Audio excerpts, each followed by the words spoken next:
सुंदर वन में सूरज आग उगल रहा था। नदियां सूख चुकी थीं और शिकार का नामो निशान नहीं था। पूरा जंगल भूख से तड़प रहा था। ऐसे कठिन समय में जंगल के राजा शेरू ने एक गुप्त गुफा में अपनी प्रजा के लिए खाने पीने का भंडार जमा किया था। लेकिन एक सुबह शेरू की दहाड़ पूरे जंगल में गूंज उठी। गद्दारी, मेरे ही घर में चोरी। वो गुफा के बाहर खड़ा था। उसकी आंखों में आग थी। भारी पत्थर हट चुका था और सारा भंडार गायब था। कालू, चीना और बबलू डरते हुए वहां पहुंचे। शेरू गर्जा, अगर आज सूरज ढलने से पहले चोर नहीं मिला तो तुम सब मेरा भोजन बनोगी। सभी कांप उठे। तभी लूला आगे आई। उसने शांत स्वर में कहा, महाराज, गुस्से से नहीं, सबूत से चोर पकड़ा जाएगा। शेरू ने अनुमति दी। लोला गुफा के अंदर गई। अंदर सन्नाटा था, लेकिन हवा में एक अजीब गंध थी। उसने ध्यान से देखा। पत्थर को जोर लगाकर हटाया गया था। जमीन पर गहरी घसीट के निशान थे। एक टूटा हुआ पानी का घड़ा, कीचड़ में पंजों के निशान।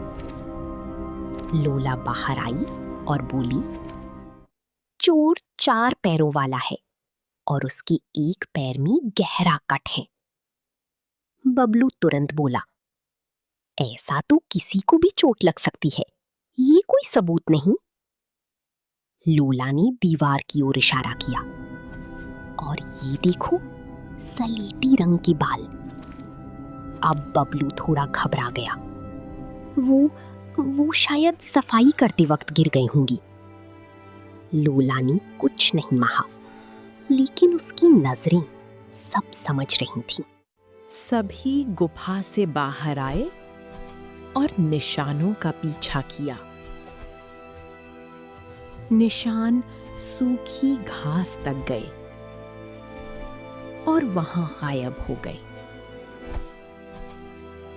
लोला बोली, चोर ने पूंछ से निशान मिटा दिए, लेकिन अपनी गंध नहीं। अब उसने सभी को एक पुरानी बरगद के नीचे बुलाया। लोला ने 3 मिट्टी के बर्तन रखे, जिनसे हल्का धुआं निकल रहा था। बबलू हंसते हुए बोला, ये क्या तमाशा है? लोला बोली, इनमें एक जड़ी बूटी जल रही है जो चोर को पहचान लेगी। असल में वो सिर्फ सादा पानी था। लेकिन लोला ने कहा, मैं सबके पैरों पर ये पानी डालूंगी। निर्दोष के पैरों से मिट्टी की खुशबू आएगी और चोर के पैरों से सड़ी मछली की बदबू। ये सुनते ही बबलू के चेहरे का रंग उड़ गया। कालू और चीना आराम से खड़े रहे, लेकिन बबलू अपने पैरों को बार बार जमीन पर रगड़ने लगा। लोला ने मुस्कुराते हुए कहा, मैंने अभी पानी डाला भी नहीं, फिर डर किस बात का? अब सब समझ गए। शेरू गर्जा, बबलू, सच बता। बबलू घुटनों पर गिर पड़ा। महाराज, मैं भूख से हार गया था, मैंने ही चोरी की। शेरू गुस्से में था, लेकिन लोला ने कहा, सजा ऐसी होनी चाहिए जिससे इसे अपनी गलती का एहसास हो। उसने फैसला सुनाया।